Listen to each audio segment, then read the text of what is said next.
The Bitchspot Report. Welcome to the Bitchspot Report, the conservative atheist podcast that's not afraid to tell the truth, the whole truth, and nothing but the truth. Every week, your hosts, Cephas and Mike, will take on the latest religious and political news and examine the world around us from a distinctly conservative and skeptical perspective. Join us now for this episode of the Bitchspot Report. Yep, it's us. Is that a little too simple? You try writing a new and interesting introduction every week. This is episode 48 of the Bitchspot Report podcast, the weekly adventure into conservative atheist thought. That's all I got. Sorry. So on with the show. How's it going? It's going pretty good. It's snowing here again, of course. And apparently, two things about Michigan. One, I guess, you put a little bit of snow on the road and everyone freaks out. And number two, the pothole crop is going to be a bumper one this year. Oh, joy. See, it's 82 today. Nice and sunny, completely clear, beautiful day. Oh, you suck. Well, I just choose not to live there. Yeah. Yeah, I kind of miss being out there. Yeah, it's nice, but, you know. Yeah, for anybody who notices I might sound a little dingier than normal, sorry, I got like 4 hours of sleep last night. God, I hate it when you just can't turn your brain off. You know what? I have to put something on the TV and then my brain shuts down. I think that's the purpose of TV anyhow. Yeah, well, I mean, I can't do that. I can't sleep unless it's quiet. But like, I've been working on a book lately and, you know, went to bed, laid down, couldn't stop thinking about the book. And it was like, should I get up and just keep writing or should I just try to get through this? And 3 hours later, I was still thinking about it. So it just generally sucked. So yeah, I'm kind of out of it at the moment, but hey. Oh, I've been through that so many times. You know, you get a thought and you're like, oh, I gotta write this down. Or, you know, I mean, I'll be sitting there and, you know, I'll have a discussion or I read something online and I'm like, you know, and you start analyzing it and you go, oh, but why? And, you know, things like that. And next thing you know, I'm like, you know, it's like, okay, I really should be sleeping now. It's 1 o'clock in the morning. I normally wake up at 4:30. This is going to suck. Yeah. Well, I mean, I've had it where I've just gone the entire night, never slept at all because I just can't shut it off. Right. So drives me crazy, but hey, that is what it is. So, you know, get some thinking time done, I guess. Yeah. There's a couple of things that I wanted to touch on before we got into the show proper. This is one that just kind of falls into the interesting category. I did a blog post last week where I answered some questions that Matt Slick asked over on Carm about atheism, and he actually sent me a response asking if he could, you know, actually do an intense response to my answers on his site. And so I said, yeah, go ahead with the stipulation that, you know, I reserve the right to respond to his response. You know, unfortunately, Matt thinks he's pretty hot shit. But frankly, in every debate I've ever seen him in, I think he performs very, very poorly. You know, he's an advocate for presuppositionalism, which is essentially, I'm right because I think I'm right. You know, it'll be interesting to see what he comes up with, especially since I specifically phrased all my answers to avoid any of his common misrepresentations. So I don't know what he's going to be able to spin what I said into, but, hey, you never know. It'll be interesting. Yeah. That'd be neat to see. Yeah. It's one of those things that, you know, I don't really like to do debates anymore, and I'm going to get into that more in a minute, but he's one of those people that I like to take on because I know what he's doing, and I will not let him squirm his way into any of his regular apologetics. I just won't let him do it. I just won't let him do any of his for the sake of argument crap that he always pulls. Okay. So, it's fun. I mean, anybody should probably listen to him do a debate at some point in time, and you're going to end up screaming at your computer because the guy is just blatantly dishonest. You know, presuppositionalism in and of itself is just a really, really, really dishonest form of apologetics. It's just basically, I am asserting that we can't even have a discussion unless you believe in God. So you must believe in God because we're having this discussion. Right. Yeah, fuck you, dude. Yeah. I mean, I'm amazed. I mean, my buddy Carlton, I forget when did I talk about it? It was one of the irreverent skeptics. And I was talking about, or was it here? But it was, you know, when I was talking to Carlton, he was talking about the guy that, called him out on being a born again Christian and talking about that a little bit more and how Carlton was trying to press him. And the part I forgot about kind of was that, and it reminded me that, the argument, he ran into the point where, well, either I lied about being a born again Christian or God lied to me, and that allowed me to leave that. And, along that lines, I kind of butchered it. And the guy wouldn't answer it because he knew either way he didn't want to call Carlton a liar because Carlton laid out his position, which meant the other answer was that God was a liar, and, you know, to a true Christian, God never lies. God is infallible, you know, and that was the fun part about that. And then it clicked, you know, okay, that's why that guy just wouldn't answer that question. Yeah, well, or the third option, there is no God, and therefore everything the Christian believes is just complete bullshit. And right. That's the true answer, but they'll never admit that that is even a possibility. Right. But Carlton had him in the, you know, that God is capable of lying, which that doesn't sit well with the Christians anyhow, so. Yeah, I think that's really kind of silly. Yeah. But I just love how they work themselves into this corner, and then they this guy just clammed up. You know, he wouldn't answer anything after that point because he knew he was stuck, you know. But, you know, that's what you get when you debate a bunch of Christians. You realize exactly where they're going to get to those points. And that's why I really don't think it's possible to have an intelligent, rational debate with any theist. Because there is a point in that debate, and it's in every single debate, where they're just going to completely shut down. Because they've written themselves into a corner where they can't get out of. You know, their theology does not allow them to argue out of that corner. And most atheists, or at least most good atheist debaters, they could put you in that corner right away. And then they kind of go, shit, what do? I either have to admit I'm wrong, or I have to admit that the theology that I believe is wrong. And they just kind of shut down and say, well, I'm just not going to talk about this anymore. Right. And it would be nice if these people would realize, holy shit, there's something going on here that I need to realize about my beliefs, but they don't. You know, they just sit there and repeat their mantra to themselves over and over and over and over. You know, I am right, I am right, I am right, I am right. No, you're not, you dumb shit. You just proved you're wrong, but you won't admit it. You don't have that honesty in you to do it. Well, it sounds more like their Bible is telling them that, you know, the Bible is the true word, you know, so you can't go against the true word of God to these people. And I think that's what screws them up, because they're not allowed to think outside that book, you know, so. Yeah. So it's really, but we're going to do that. We're going to look at that later on in the show too. The problem is they've got this belief that this Bible has to be perfect in every single way. And when they're faced with the reality that it's not, their brain explodes, and they have to get right back to that. I have faith. I have faith. I have faith stuff.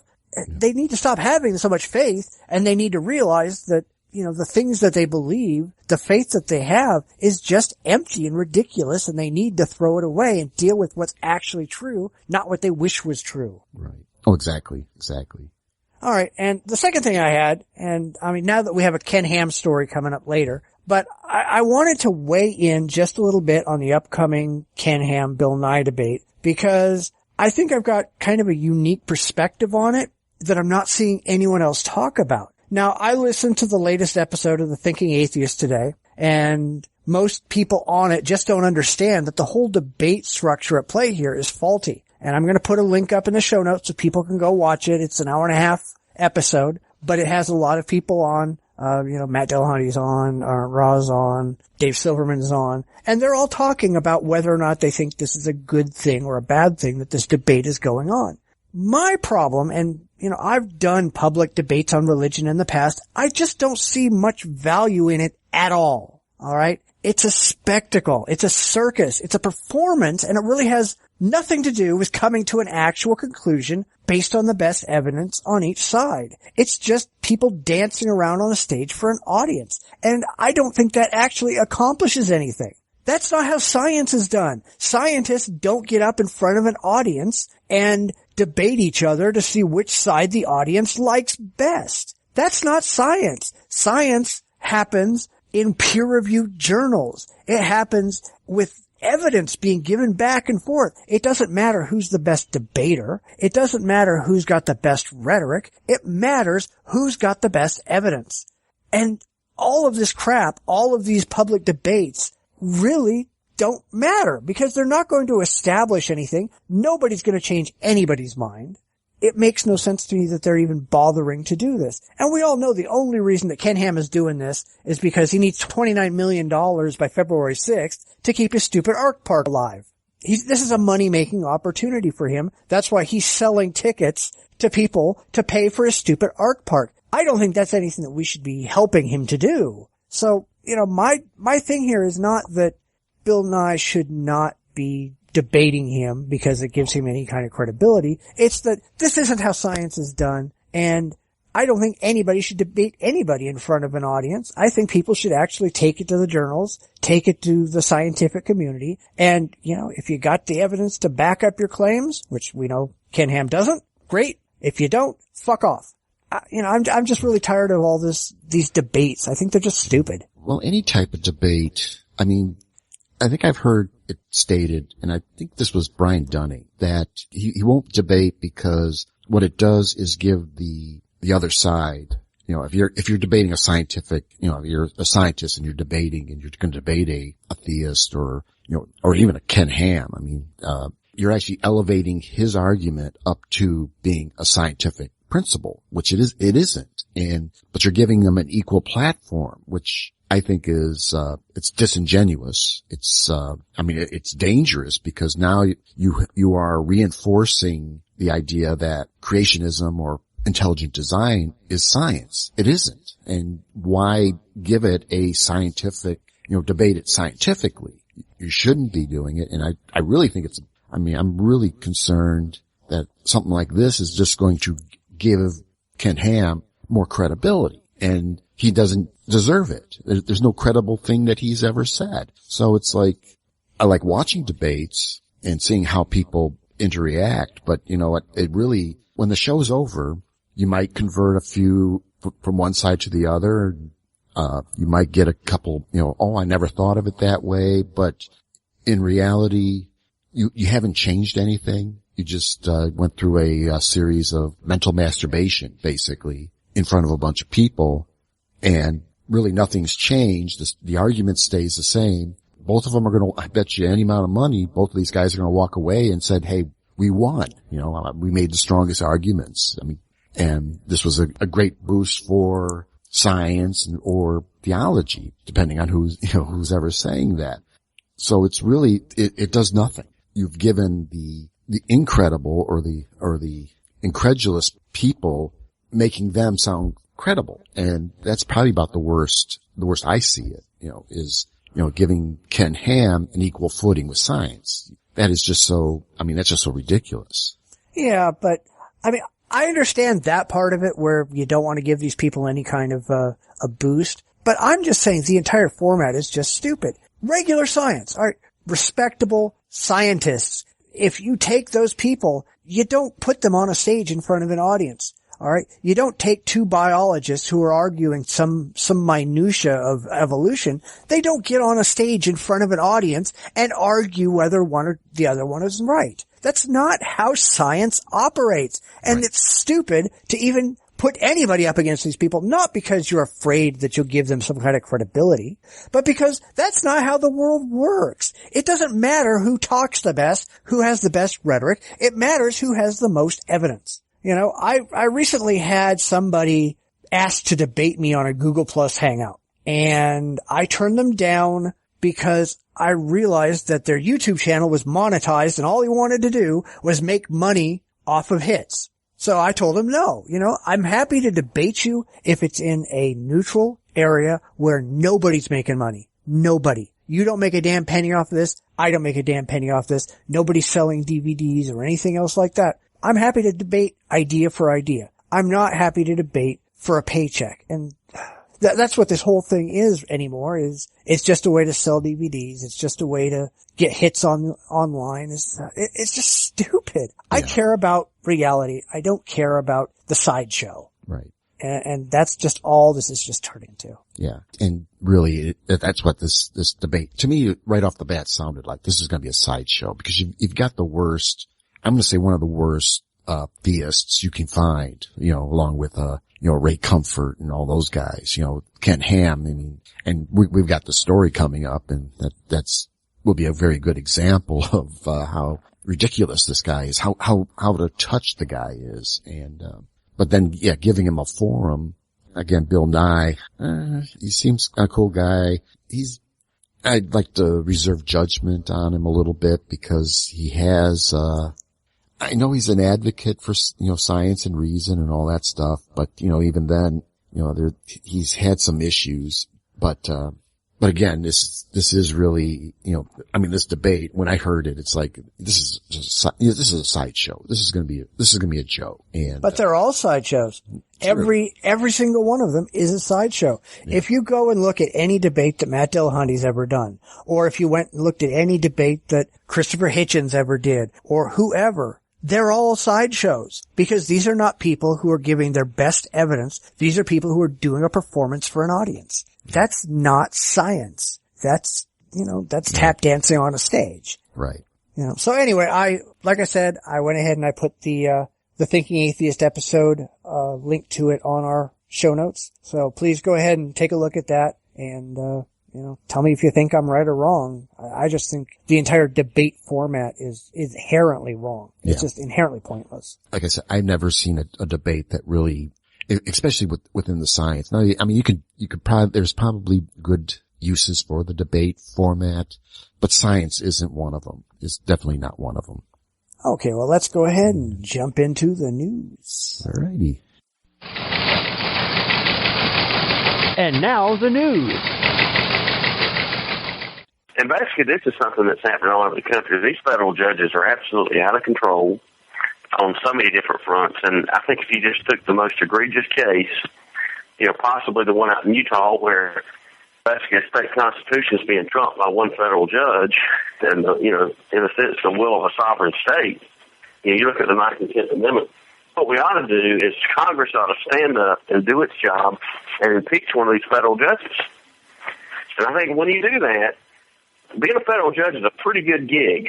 And I think if you impeach just one, the rest of them will do the right thing.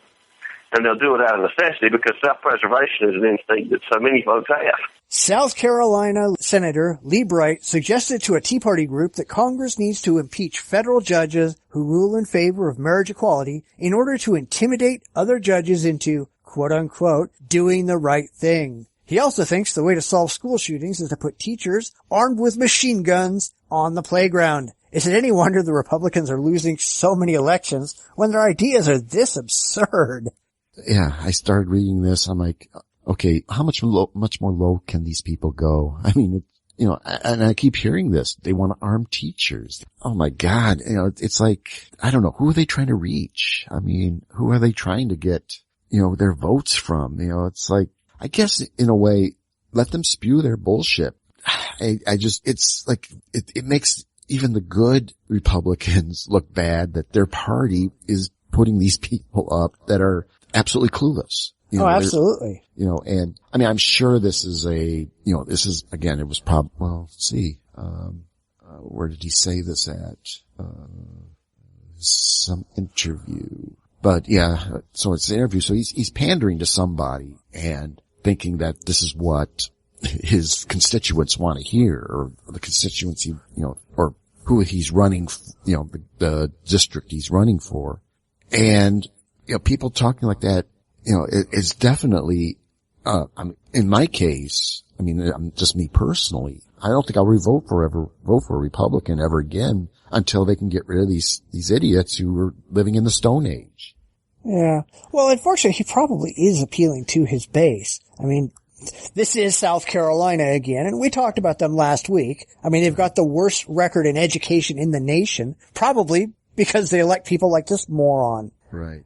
But yeah, I mean, they are the religious fucktard nimnuts or whatever that want this kind of stuff. And I don't think his intimidation techniques are going to work because they're blatantly illegal and Congress isn't going to go for it.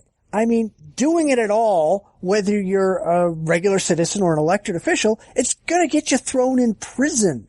Threatening judges is a Class D felony carrying up to 10 years in prison, and it's considered obstruction of justice. This guy is arguing that Congress should violate the law. Fuck this dude. Yeah. It's ridiculous. And he doesn't even understand that he's standing up telling people that, yes, I am considering violating the law that I vowed to uphold by holding this position. Jeez, these people, I don't get it. Oh yeah. It's gotta be that he's trying to appeal to somebody. And it numbs my brain that there are people like this. In the article, I like this. You look over at Israel, and that's an armed group of folks over there, he said. There are teachers with machine guns on playgrounds because you've got terrorists over there that would choose to harm children and whose teachers are there to protect them. When you've got folks that are armed and able to defend themselves, the threat of terrorism goes down drastically. No, it doesn't. There's so much wrong with that statement. Now, granted, if I'm not mistaken, I think most citizens in Israel are military trained and they're ready to, if the country's invaded, they take up arms to defend the country. I think that's a fact. But, it's like, having an armed teacher on a playground to defend kids from terrorists don't give a shit. So they take a couple teachers with them too. They throw everything into a car and drive into a school. Hey, they made their point. A teacher with a machine gun ain't going to stop that. And, this is what we want in our country. If this guy gets elected, we've literally handed the asylum over to the lunatics. Yeah. Well, since I couldn't be on Reverend Skeptics this week, it was my wife's birthday and we were kind of busy. Right. The topic there was gun control. So let me go ahead and say a couple things here. I support people's right to own firearms, but the Second Amendment says nothing at all about what firearms people can own or what hoops they might have to jump through to get them. All right? It just doesn't. I don't think for a second that teachers with machine guns will stop school violence. In fact, as you were saying, I think it's going to guarantee that kids are going to bring more powerful weapons to school, and we're going to see even bigger body counts because they want to do what they want to do. And if you present a higher wall, they're just going to find a way to go over that higher wall to get what they want to do done. Right. The only way to solve gun violence in schools is to deal with the actual causes, which, as we've talked about here many times, nobody wants to do. The Republicans don't want to do it. The Democrats don't want to do it. They all want to just kind of point their fingers and blame it on other things. The availability of guns isn't responsible for gun violence. The availability of guns just lets people who want to be violent do it in a specific way. Get rid of the guns, you're going to have people doing it with knives. Put machine gun nests in front of the school, you're going to have people bringing bombs. It's not the weapons that are causing the violence. It's the people and the way that we've raised people in the last couple of decades that is causing this, and that's why we have such a huge increase in school violence recently. Yeah, that was my comment during the show was guns are not just a right, but they're a responsibility. If you want to own a gun, you need to be responsible with that gun. You have to take responsibility. Because like some of the stuff that came up was, like these kids find a gun under the bed, pointed at it at the neighbor kid and pulled a trigger and goes off.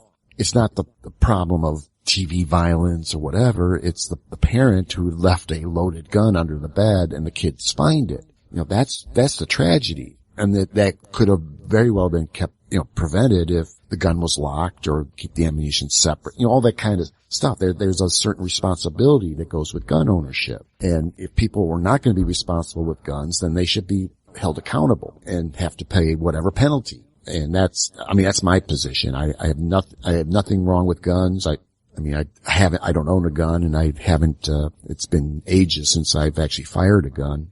And, I do appreciate, I like target shooting. I used to actually be, use a bow, archery and all that kind of stuff. And, I had pellet guns, just to target shoot because it's fun. It's something to do, and knowing that I can hitting a target, that type of stuff, what you can do with a gun.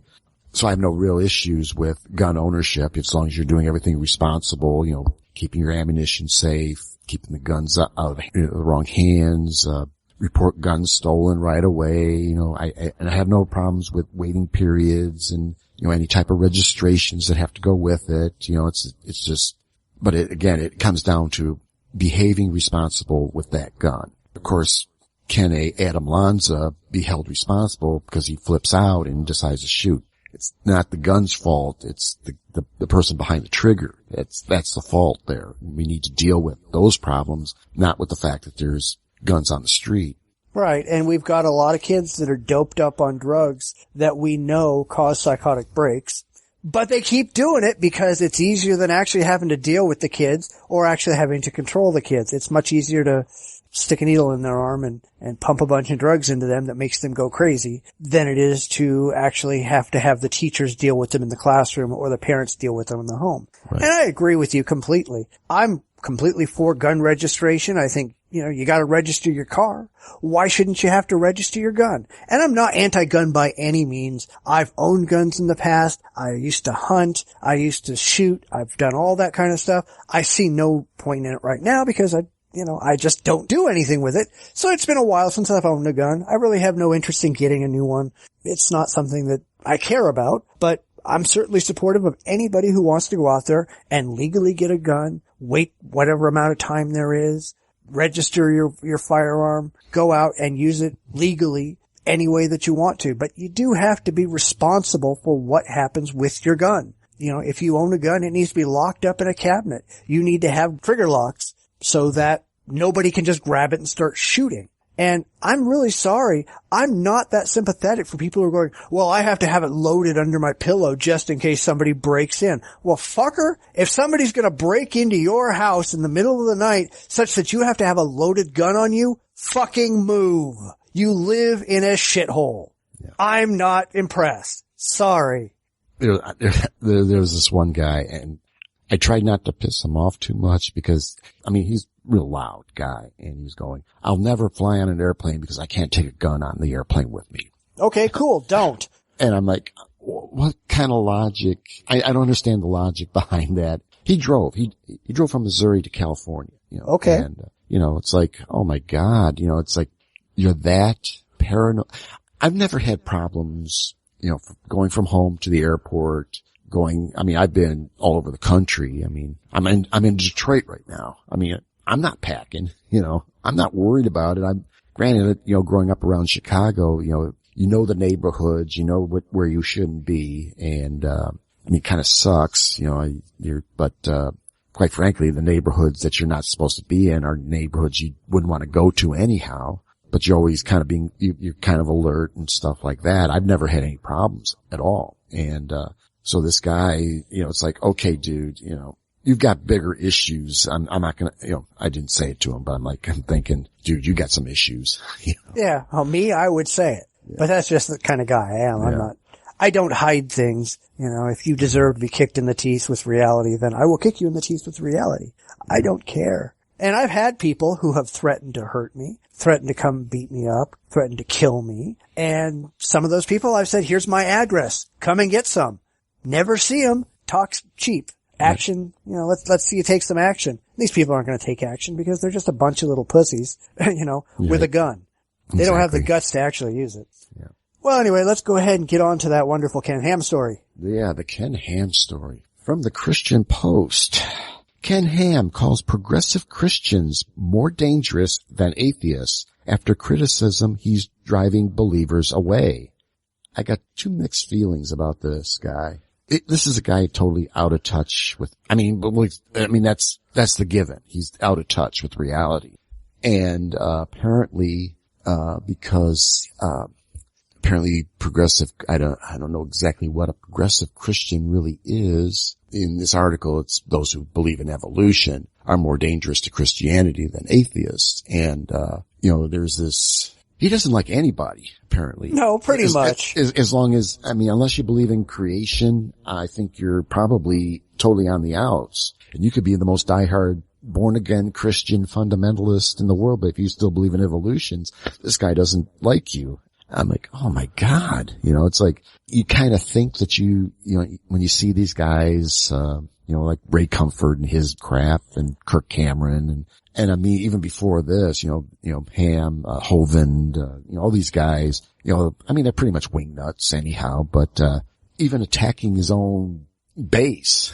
No wonder he's struggling to make money to build his creation museum. He's pissed everybody off. He's pissing Christians off. That would probably would pay for a nice religious retreat place, but, God, I mean, this guy has to be, maybe he needs to boost his Prozac or something. I don't know. Yeah. Well, I mean, I think Ken Ham and other fundamentalist apologists and creationists, I think they do a fine job driving people away from Christianity because they're assholes. And I hope they keep it up. In fact, I hope that Ham should keep his silly Ark Park open because it's the best evidence out there that creationism is ridiculous. You can't prove how stupid he is better than, creating this entire adventure park that proves how stupid he is. Yeah. I think that's fantastic. I think all these creationism museums out there that have Adam and Eve running around with dinosaurs and all this stuff, I think that's amazing. And I think right next door, you should have an actual, museum that says, okay, and now you want to know the truth. Here it is. Yeah. And you'll have people flooding away from Christianity left and right. I think that's great. But, his whole thing about it's more important to have right belief than right practice, I don't know if you can argue that that's true. I think that what chases people away from Christianity these days, especially from fundamentalist Christianity, is the realization that everything that they believe is just batshit insane. I mean, there comes a time when, unless you're just completely delusional and drinking the Kool-Aid, there's no way you can believe the crap that Ham and Hovind and Comfort and all the rest of these really far right-wing fundamentalist fucktards are spewing. You just can't. There's no way. Definitely. I mean, I saw this cartoon, about why the dinosaurs died out. And it was because the food ran out. So they started digging into the ground and eventually they get trapped and turned into fossils. And I forget exactly where, but I think it's actually in a Christian textbook somewhere. I mean, my God, they're making up stuff to cover their story. It's like, if I remember right from, when I do watch the History Channel, I do like to watch the Bible stuff, the history of the Bible, and talking about the other books that didn't make it to the Bible, was it censored or whatever they left out of the Bible. And, you got these stories that are like, were basically, and the theologians that are talking about them is like trying to reconcile problems with the Bible by writing more Bible verses, which actually ended up creating more problems. That's why they were basically left out. We'll be talking about creationism stories later, but, there was like this one where there was another creation story created to, try to, clarify who did Cain or Abel marry to have his kids. Because the only other woman on the planet at that time would have been Eve, and then, the Bible's actually mentioning incest, so they wanted to figure out a way to solve that issue, and, apparently they couldn't do it, so they left it out of the book. And of course, in the Christian sense, it's all, well, you just gotta take the Bible on faith, the Bible's infallible, blah, blah, blah. We've heard that story before. Yeah, no, I don't. I do not have to take anything on faith. Try that again. Right. So, but just the idea, this insanity that they have to perpetuating, and then they got to fix their story. Again, that's another interesting part about it is that, there's so many versions of the Bible that, people are trying to fix problems with the Bible. It's like, well, if your book is so perfect, why do you have to fix anything, type of thing. It's just this ridiculousness that keeps going on. And, people like us who recognize the stupidity, we call them out, and there's unfortunately people who don't recognize it, that the book is infallible. What we're saying is all works of the devil. It's like, oh, come on. Yeah, for a book that's so infallible, why do you guys have to spend so much time telling us what it means? Right. I mean, if it's infallible, it should be very obvious what it means. And we shouldn't be able to find any of the errors in it that we find. Why are there so many, versions of the Bible? Why do so many people think that they need to take this perfect book that is completely infallible and explain how everything fits together? It should be blatantly obvious. Right. And it's funny, and I read the comments on all of these stories, but if you read the comments, it really looks like a battle between fanatics over who's crazier than thou. I mean, It's people going, well, I'm better than you because I believe this. You know, I mean, is that something to be proud of? Right. It reminds me of a post I read recently, for a theist who was being beset by educated atheists. But he claims that since he holds a degree in theology, that he's the only one qualified to make any judgments about the Bible, and since the Bible is his only acceptable criteria on reality, he wins automatically. This is what these people think. Yeah. They don't care about what's actually true. It's, I believe what I believe, and therefore I'm right because I believe what I believe. Right. And they've got a book that says, I mean, I think somewhere buried in there it is. This is the sole word of God. You know, this book is whatever, you know, and again, they can't think beyond that. You know, well, you know, if God says this is a true book, I gotta run with it. And yeah, I don't need to think anymore. Maybe that's the whole idea. You know, that you don't have to think, you know. Yeah. Well, unfortunately, these people should think, and the fact that they don't, that's where they get into trouble. Well, why don't we just go ahead and hit another story? Fort City Council was scheduled to vote on repealing the Fairness Ordinance, but they never got the chance. That's because Councilman Ron Webb changed his mind about his proposed ordinance. In December, the council voted to end discrimination based on sexual identity of preference. 10 days later, Webb introduced an ordinance to negate the council's vote. Now, Webb heard pleas from people in favor of fairness, but it wasn't until a transsexual woman quoted the Bible that he dropped his proposal. Leviticus 20:13 states, if a man also lie with mankind as he lieth with a woman, they shall surely put him to death. I brought the first stone, Mr. Webb, in case that your Bible talk isn't just a smokescreen for personal prejudices. Webb's decision to pull the proposal means that the Fairness Ordinance continues to be in effect. And that means that in Shreveport, people can't be fired or denied housing simply because they are gay or transgender. When a councilman in a Shreveport, Louisiana city council meeting started demanding that they repeal the city's anti-discrimination statutes, a transgendered woman stood up and offered the councilman a rock so that he could throw the first stone as commanded in the Bible. Councilman Ron Webb was the only one to oppose the law, and he makes it very clear that every thought in his head comes straight from the Bible. After he drafted a resolution to rescind the statutes, a lot of people, upset at his stupidity, signed up to speak at the meeting. After having Pamela Raintree read from the Bible and offer the rock, he dropped his resolution and slinked away to hide under his rock. What a fucking asshole. And this is, seriously, come on. God bless her. I mean, if there's a God bless this lady for doing that and really showing the guy up for how ignorant he really is and using his Bible against him. You know, I love this story. I mean, this is a great story, and you know, and people like this guy, they need to be showed up. They need to be pointed out as the hypocrites, the ignoramuses that they are. Oh, exactly. You know, this is like the perfect story. I mean, it would be nice that when other city councils, whatever, getting people like this, doesn't have to be a transgendered person, anybody getting up there, and when they start pulling this religion bullshit in the city councils or in anything government and say, well, you know, he without sin cast the first stone. I brought a stone with here. You don't want to start? And, I mean, definitely this is a great story. I love it. It's really disgusting how these supposedly Christian people are selectively reading the Bible as a support mechanism for their hate. She got up there and she said, you're not following this, that, and the other thing out of this book.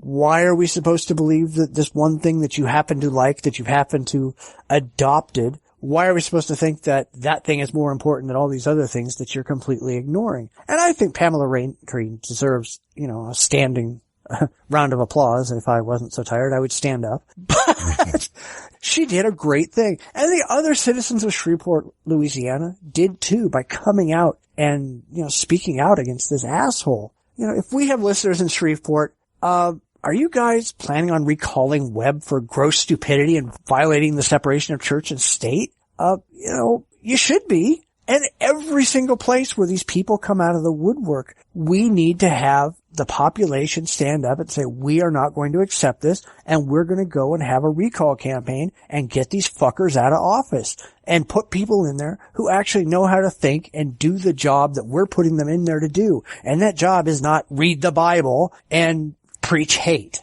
Exactly. And especially preaching hate. I don't think you really need a Bible. I mean, if there was nothing biblical about this, and if this guy kept it quiet, it would still be an ignorant thing that he did, trying to do.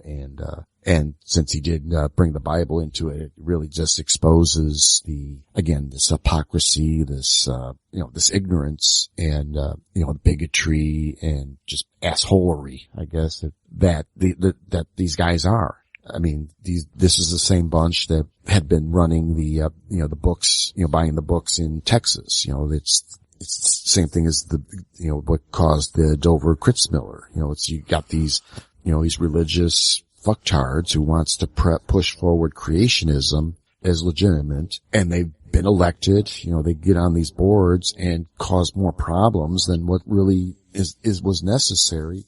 I'm glad this happened in Louisiana.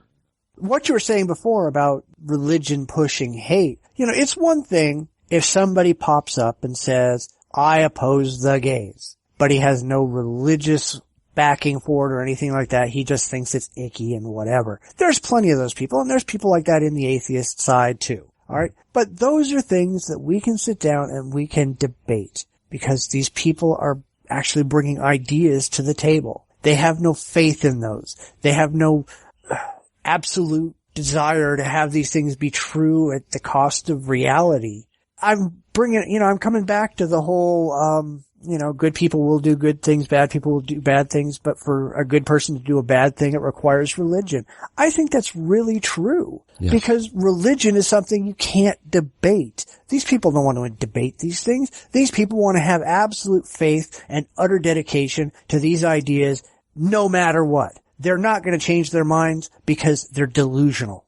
Right. At least with somebody who has that idea but is open to talking about it, you can reason with them. You can't reason with the religious. Right. Again, I think it kind of almost falls back to that this book, their book is infallible. I haven't really dug that deep into why the book, because I know there's some passages in there. I don't know exactly. You might know better, but there's parts in the Bible that says that this is the one word of God and all that kind of stuff. And those people who have depended on or is relying upon this Bible being, the Christian Bible that they're using, that they're relying on this I'm making assumptions here. I don't want to try to analyze this person, but it seems like in general, these people need this book to be able to function. If you take that book away and these people are unable to function, you take that away, you take away everything they know or everything that they think. They wouldn't even know how to think outside what's inside that Bible. And, I don't even know what'd be a good way to put it, but it's just, these people have become so dependent upon, on the Bible being the true word and all that kind of stuff and factual. That's they're saying, not us, that this is how they run their lives, and trying to challenge that, it's like, you almost can't, because again, they play their little games. And I think in general, it's like, I don't know. Like I said, I really think that, everything, their moral standards, I know it's been discussed that you don't really need a book to tell you, give you morals.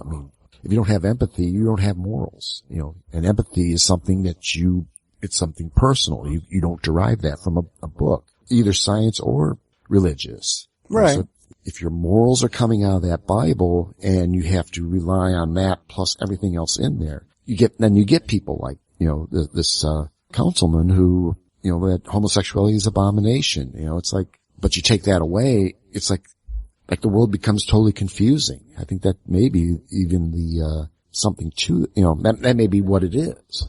Yeah, well, you have to remember that these people are so into their religion and their religious beliefs that it's become part and parcel with their own self-concept. They cannot view themselves as an entity without including all this religious bullshit and baggage that comes along with it. Right. They wake up in the morning and they're a Christian. and they're actually a Christian first before anything else that goes on in their lives. So these people really are really seriously fucked up. Yeah. And they don't understand it and they refuse to acknowledge it. And that's why they go to these ridiculous extremes. Yeah. I mean, I think that's why what I was leaning to this support system. The book is the support system, not their brains. It's the book that's the support system. Or maybe the brains, the book is the brains and their brain is the support system for the book. Yeah. And especially in this case where, this guy probably felt totally justified in his ignorance because his book says it was okay. And, if you're going to hate people, yeah, there's better reasons to hate people. People just being stupid, ignorant, or discourteous, or government workers, they're, reasons to dislike them because they're just assholes. And, yeah, well, I honestly have no problem with people hating other people. I don't care, I don't care if people want to be racist, sexist, whatever. All right. Whatever goes on between your ears is up to you, and I don't give a shit. Where I care is where you start actually allowing the poison that's in your head to start acting in the real world. You want to go out there and be a racist son of a bitch, knock yourself out. I don't care. But if it starts being reflected in your hiring policies, in the way that you treat people, if you start hunting people down because they're a different skin color than you, that's a completely different matter. There's way too many people out there who are really concerned with changing people's minds. I'm not worried about changing people's minds. As long as you actually act in a way that's responsible and respectful in the community, I don't give a fuck what you believe. But when you start talking like a stupid moron like these people, when you start allowing that mind poison out into the community, that's another thing. And you've just opened yourself up to a debate. And, what is the old saying? It's better to, be quiet and be thought a fool than to open your mouth and remove all doubt. Right. That's exactly what these people are doing is like, you people are idiots, but you're just proving that you're idiots to everybody around you. Yeah. Well, you want to go ahead and take your last story? Yeah, let's take the last story here. And this come off of Alternet. Humanity is becoming increasingly less violent, with one exception: religious violence. Studies demonstrate the world is becoming less violent and that human warfare is on the decline. There is one aspect of the human existence, however, that continues to ignite humans to commit violence and atrocities against fellow humans. A major new study published in the Pew Research Center shows that religious hostilities reached a 6-year high in 2012. This makes perfect sense. This is what we're seeing. And much of the violence that we've seen, person against person, nation against nation, has been mostly religiously driven. I didn't exactly look at that deep into the study, but I would rank, the United States and our war in Afghanistan as being maybe as much religiously driven as it is economically or whatever we're really fighting over there for. Of course it is. It's, these wars that we're conducting in the Middle East, it seems to be more religious oriented, mainly. I think, personally, I think we've lost track of what really it is, but it was really driven by, religious fundamentalism that, you poke the bear and the bear fights back, and, that type of thing. And I'm, not laying, I don't want to lay total blame on the Middle East and that, but it's, because it was Islamic fundamental terrorists that, they flew airplanes into our buildings. Our response, we went to war. Now, whether we're really there just to deal with the terrorists or are we dealing with other things? I don't think our hands are totally clean on that one, but, but really it is a religious war. It was religiously motivated. And we certainly see violence, such, the honor killings and we've seen the violence in Africa and so on, and it's all religious and superstition driven. Yeah, exactly. This whole thing comes as no surprise at all. Just given the religious horror show that I do every week, religious violence is everywhere. There's no end to it.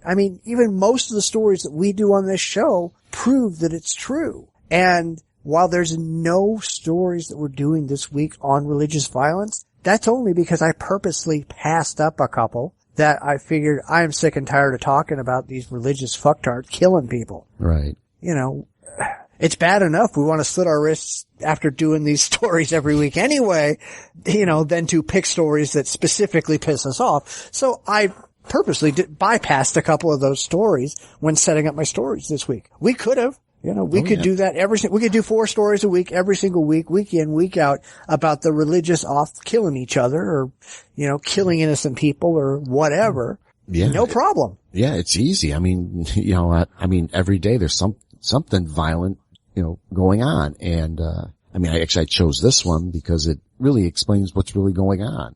You know, we're seeing a decline in regular violence, but we're seeing this uptick on religious violence, which doesn't surprise me. And it didn't surprise me, but it's like, you know, this is kind of a good story that we're not here, you know, we're not doing this show to, you know, talk about gory shit. I mean, we're talking about, you know, these are people who are committing acts against other people, and they're doing that under the mantra or the God, you know, whatever the guise that this is religion. Their God is telling them to kill these people who believe in a different God or don't believe in God or whatever the problem is. You know, this is all religious. You know, what we're seeing today is religious violence, and it makes no sense. I mean, to me, it doesn't make sense. I mean, it does because I know that, you know, that it built into these books, you know, to our Bibles and our Qurans and our Talmuds and our, you know, whatever books is built in that we're supposed to wipe out the infidels and we're supposed to kill the, you know, the non-believers, you know, and we're supposed to stone them and we're supposed to,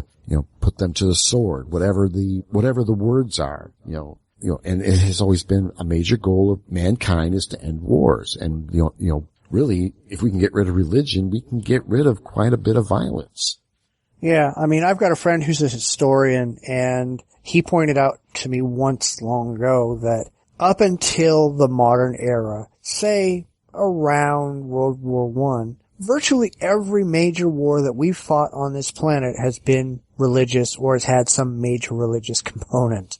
You know, it's only been within relatively recent history that we've fought wars over things other than ridiculous beliefs, you know, where it's been fought over land, or it's been fought over politics, or it's been fought over anything like that. Most wars historically have been very much religious. And I'm seeing in the last couple of years where we're kind of going back to that. You know, the U.S. is mucking around in the Middle East because we want to protect Israel so that we can cause Israel to go under and use it as a material component in a giant summon Jesus spell. And it's just ridiculous that we're doing that. I mean, we should be over that. We should be better than that. Yeah. I mean, we're getting better as far as, you know, in general, it appears that we're doing better. It's just this religious component that hasn't gone away yet and probably is getting worse.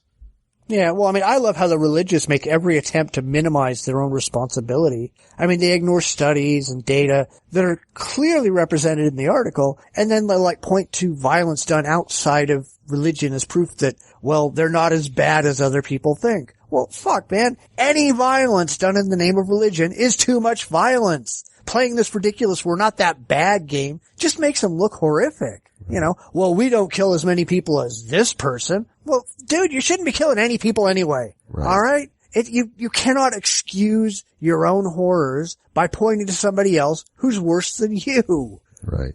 Oh, yeah. I mean, killing one person is one too many. You know, again, the religion's supposed to be religions of love, and it's like, oh yeah, it's okay to love other Christians, but, you know, if you're not a Christian, you know, the rules go away. You're toast. You know, it's like, come on, you know, any type of religious argument to support any type of violence it's ridiculous. I mean, again, it goes back to this, you know, I want to say the level of stupidity. I mean, people, you know, we're trying to, I don't know, finding that justification for attacking somebody. Well, religion is as valid, I guess, to kill somebody. I mean, violence for violence sake or violence for whatever is no good. You know, it's not something, you know, I mean, I think technically, or maybe not technically, but basically, you know, it's a basic human, or should be a basic human, I don't know what you call it. I don't know. I keep thinking instinct, but it's that we are supposed to, cause we're social animals. We nurture, we socialize, we work in groups, and to commit violence against our own kind is like almost against what's built into our brain's hardwiring is to protect others within our species. But we've been able to justify killing within our species because they don't follow the same religion. It's like that escape latch to do terrible things to someone else. We're taking away religion out of the equation, completely end violence? Probably not, but it would certainly, I guess, or makes it more clear what we're really, are we truly a violent species or not? That type of thought. Well, we are. We are a predator species. That's our ecological niche in the world. But when your beliefs are unrealistic and irrational, it's no wonder that people are able to justify evil intent and evil action against others who don't share your beliefs. It's one thing to say, well, I don't like you because of the color of your skin or your gender or whatever, because at least those things are real. There are real differences between genders. There are real differences between skin colors and sexual orientations and all that stuff. But when you're arguing, I don't like you because you don't follow the same imaginary friend I do, that's just stupid. Yeah. You're an idiot. I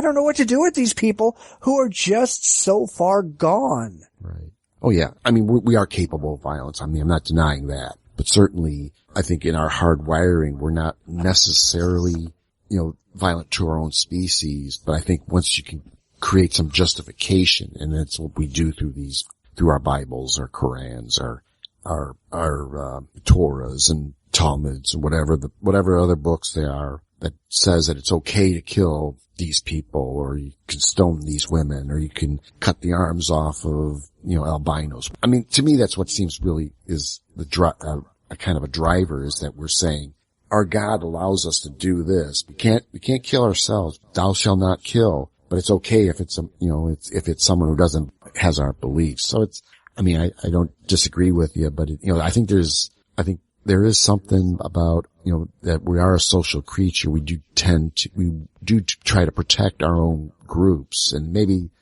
by creating the religion or whatever beliefs creates they look like us, but they don't believe the same way. So that makes it okay for us to kill them. It seems to be and that's been used in propaganda.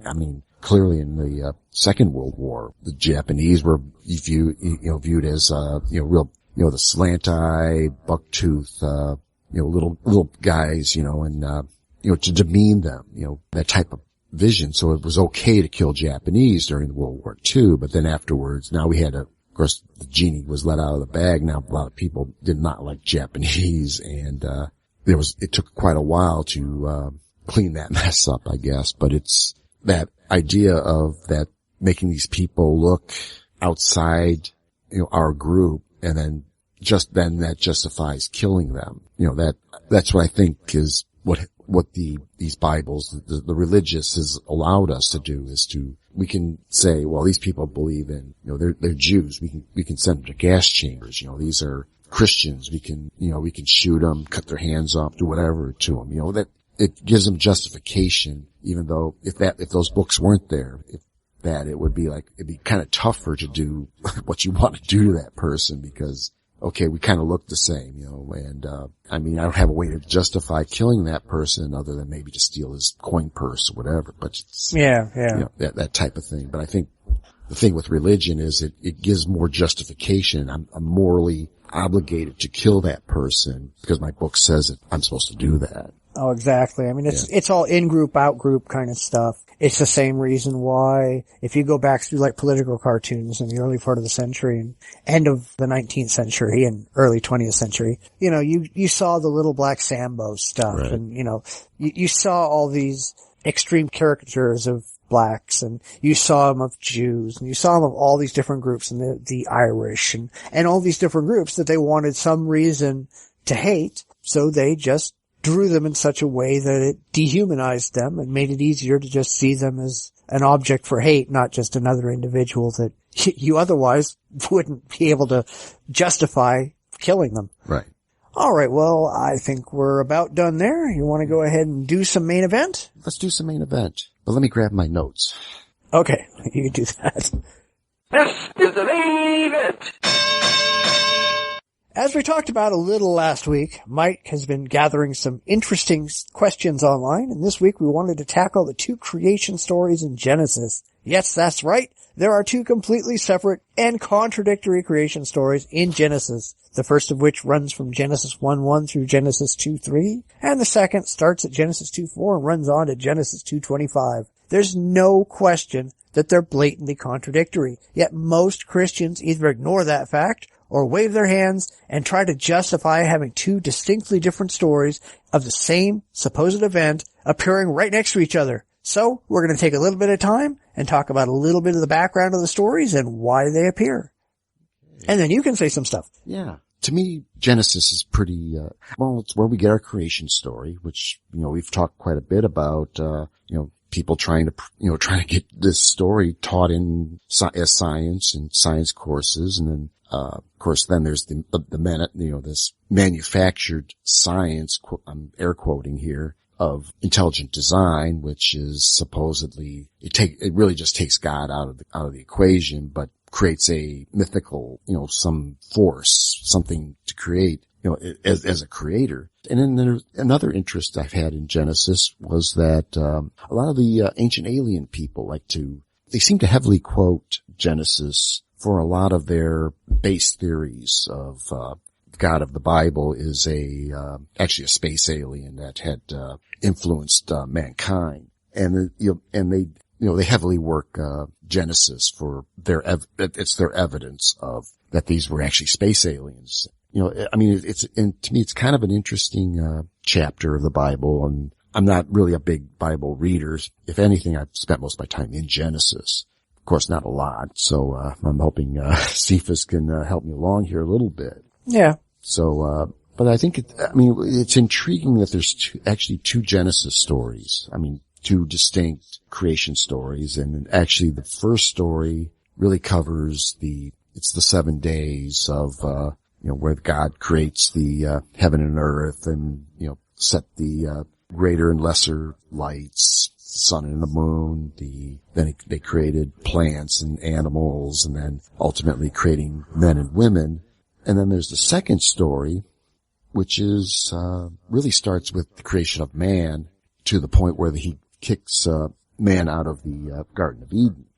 And then another side note to this, apparently about every Bible, I found this really neat site, which has all the verses from all the various Christian Bibles and how much they vary in some cases. But it's a really neat, interesting concept. One I'm trying to figure out. Why is there 2 stories? They're kind of the same. They seem to, though the first story seems to be this creation of the world and then it becomes creation of man. So that seems to be the demarcation that humans are the difference between the 2 stories. Yeah, well, I did a really, really in-depth post on this a long time ago, describing where all the myths came from, and all the beliefs and all this stuff. And I went looking for it, and apparently it got lost in a crash a couple years ago, so I lost it all. Maybe someday I'll actually do it again, because it's interesting. I've done the giant, Noah's Ark thing, and it's all very, very similar.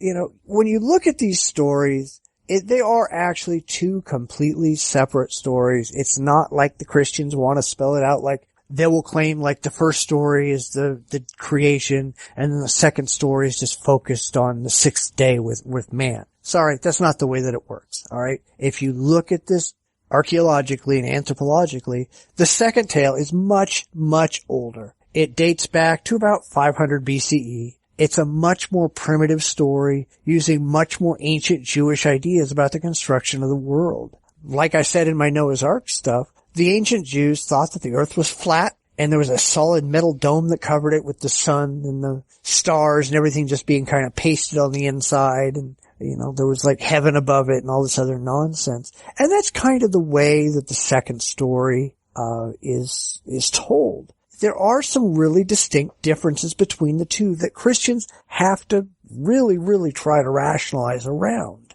The first story, the creation, takes 6 days. In the second, only 1. It doesn't mention any of the other days. But of course, it does mention all the different creations that are mentioned in the first one, or at least most of them. So they can't just argue that it's just talking about 1 day. In the first story, man and woman are created after all the plants and animals. In the second, they create man, then all the plants and animals, and then woman. So the order of creation is completely different. And I've seen so many sites. And I went looking, when I was doing my show notes for this, I went looking at some of the apologist sites, and the links they have to go to justify what the Bible actually means, because clearly it can't say what it actually means, is just ridiculous. Right. Yeah, because I got here Genesis 1:27, God creates man and woman. And then Genesis 2:7, God creates man. 2:5, no one to work the ground.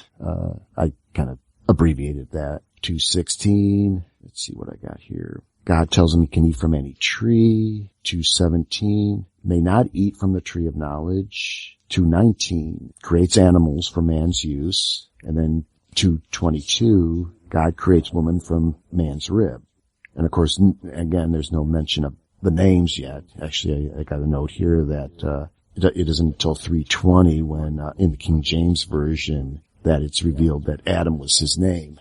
I mean, these were just things I noticed that, that the naming is not a big deal, but it seems like something, like maybe someone wrote over the top of this maybe at some point and decided to give the guy a name. I don't know. But I thought it was kind of interesting that, between man's creation in 2:7, then, of course, in the earlier one, animals, plants were created before man, but I think even before 2:7, Genesis 2:7, they mention, because no one was there to till the ground, there were no plants or animals on the planet, or on the earth.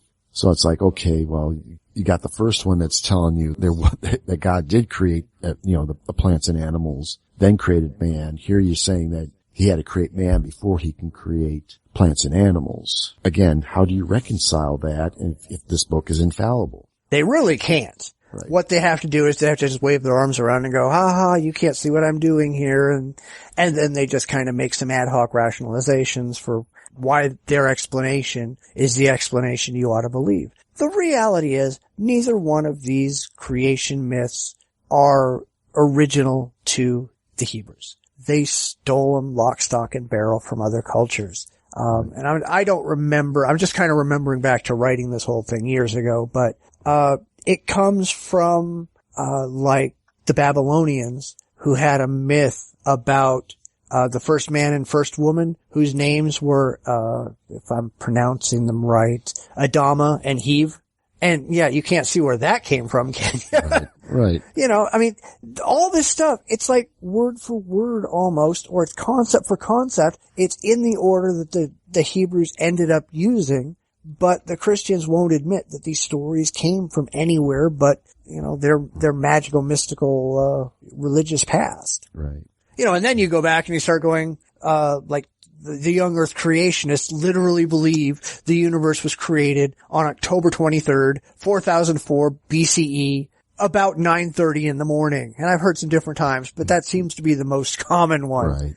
And it's like, dude, that's just so absurdly wrong and demonstrably false, but they don't want to hear it, I mean, they say the universe is no older than 6,000 years, but the speed of light proves them wrong.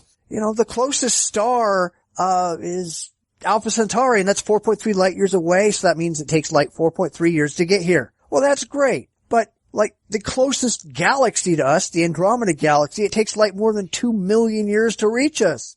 6,000 years, my ass. Right. The farthest objects out there, there's a proto-galaxy that we just discovered where the light takes 13.37 billion years to reach us. 6,000 years? Really? Come on, people. Right. Don't be stupid. Oh, exactly. Even on top of it, now I went to further in, I started getting into the Noah stories, and I started noticing, and one thing that jumped out really was the length of the flood. And there's, again, the site had all the different, the Bibles and what was said in them. And, in Genesis 8:4 in the New International Version, 7 months, 17 days. I got this, what's this, NLT, New Life Testament? Yeah, I could be like New Life Translation or something. Or New Life I don't Translate, know. yeah.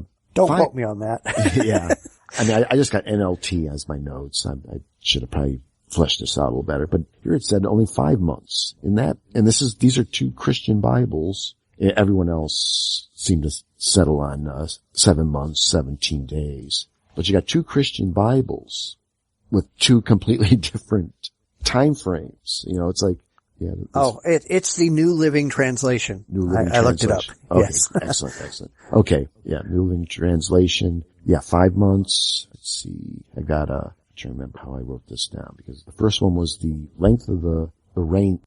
The rain came down for 7 months, 17 days, or 5 months. Then they floated for 10 months, or 7.5 months.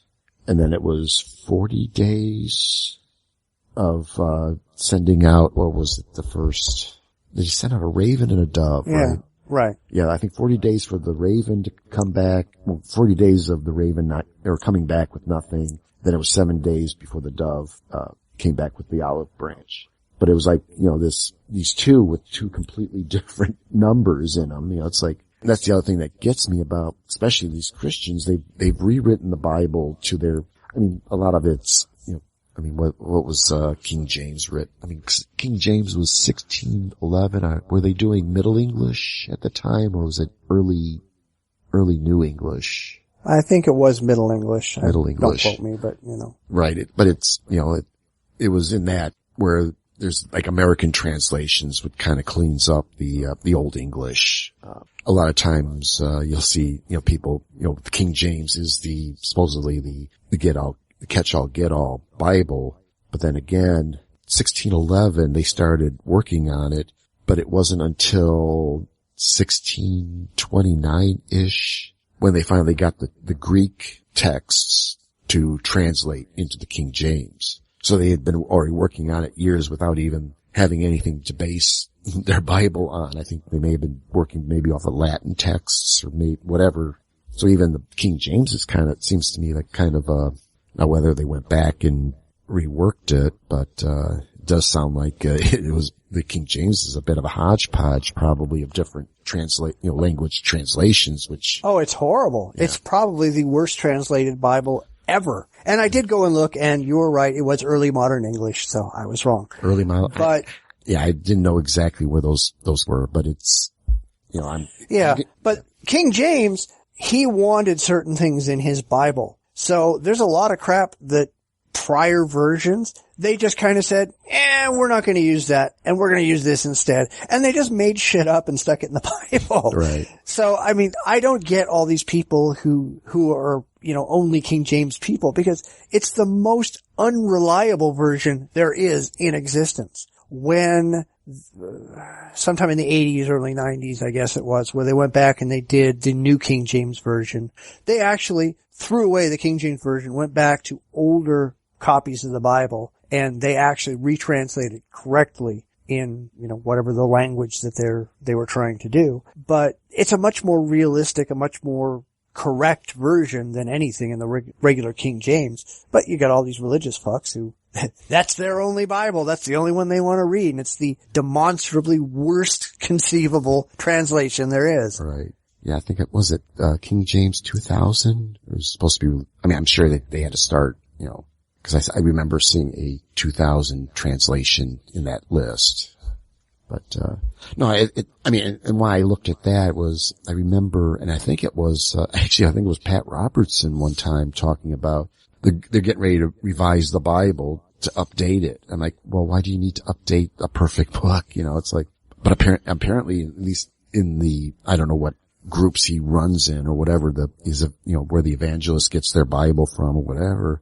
But apparently every so many years they go through and revise their Bible. It's like, so they can put any shit they want in there. If they wanted to make up, they can make up stuff and throw it in there or, however they do it. but it gets modified every 5 years, 10 years. They go through it, and it's like, well, what's wrong with God? The God, you know, and this is all supposed to be inspired by God. You know, the book was originally inspired by God. Now you're going to rewrite it. You know, what do? They smoke some peyote and wait for God to tell them what to put in the Bible. And, oh yeah, thou shalt vote for Pat Robertson in 2014. You know, it's like they could do that. You know. Yeah. Well, I mean, there was that news story from a couple of weeks ago where they were, like, I think it was Conservapedia was rewriting the Bible to take out all the liberal concepts and put in conservative concepts. Yeah. And I love how, well, again, the Bible has always been this. You can read a passage and you can interpret it whatever way you want it or whatever you need it to say. Because the other thing that struck me when I was going through this and I was looking at, that God created man in his image and his likeness. And I'm like, well, wait a minute. Eric von Daniken, who wrote Chariot of the Gods, he quotes it as saying, God created man in his images and his likenesses. And I'm like, okay, so even on top of it, because this is one of the points that, in the Chariot of the Gods is that there was more than one God that was working with the humans at this time. And the idea, or at least under the ancient alien theory is that, a whole bunch of these aliens showed up. They started helping humans learn how to plant fields, raise animals, all that kind of stuff. So in there, Van Daniken quotes Genesis as saying this likenesses images and likenesses as in plural, that there were multiple gods, which is supposed to prove his ancient alien theory. That's not in there. This guy literally, he manipulated it just enough. I mean, he's lying. I mean, the guy's a lying, Well, no, he's not lying. It is there. I mean, it's there, but it's, if you're going to start saying, well, it meant aliens, no, that's bullshit. And right. Van Daniken has been proven to be a complete lying bastard all along. But yeah, the ancient Hebrews were polytheistic. We know that. Right. It was later on when they had evolved and they went to a monotheistic God. So one of the creation stories is polytheistic, and, everything in there shows that they're talking about multiple gods. The Genesis 1:1 account is all monotheistic because it's written at a later time in their development, but everybody has to find a way to explain away why they're talking about multiple gods in this one, and they're not talking about multiple gods in that one, and they threw in the whole Trinity thing, just because, hey, we're just gonna, we're gonna invent this concept that explains away around our, around this problem that we have. Right.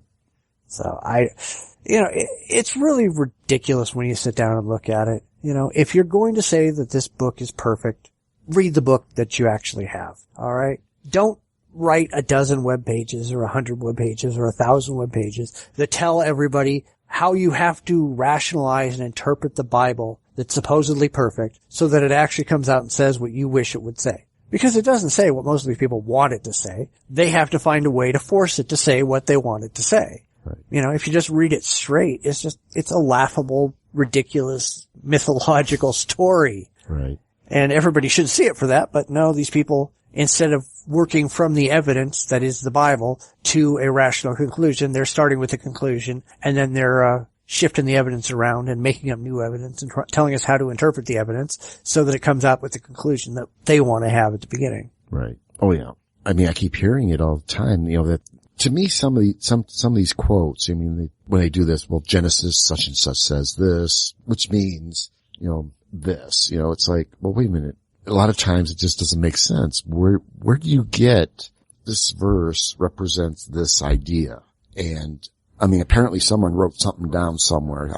I'm almost positive these people just memorize stuff just so they can throw it out there and say, well, the Bible says this, and it's here in this passage. You read the passage and it has nothing to do with what, the argument is and, or whatever the discussion might be. And it's like, it just starts scratching your head. Maybe that's the idea, start scratching your head. What is this guy? Is he playing a joke on me? It's like, and there's enough time for him to scoot away and start a different argument almost. That's what it seems like to me, because a lot of the stuff just doesn't gel. It doesn't come together. It does, it's like I said, it's like, to make their point, they'll point out a verse, and that verse doesn't have anything to do with what, I don't know. I can't even think of one or even try to come up with an example. So it just seems like the Bible is malleable enough to where you can bend it to whatever you want it to say.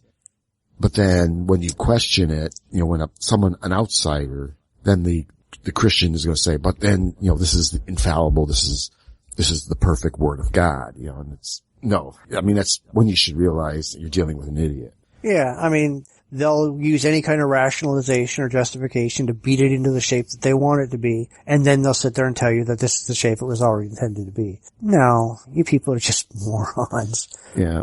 We can honestly get into all kinds of stuff in this. We can get into the whole day age thing. We can get all kinds of creationism stuff, and we don't really want to talk about creationism per se, just about the stories that are actually there.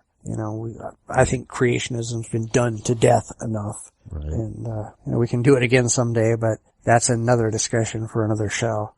I want to keep working on it, so maybe, part 2 might be, keep that in mind. Yeah. Part 2 in the works. We can do that. Yeah. Actually, I got one thing. Oh, okay. Go ahead. I do have one thing.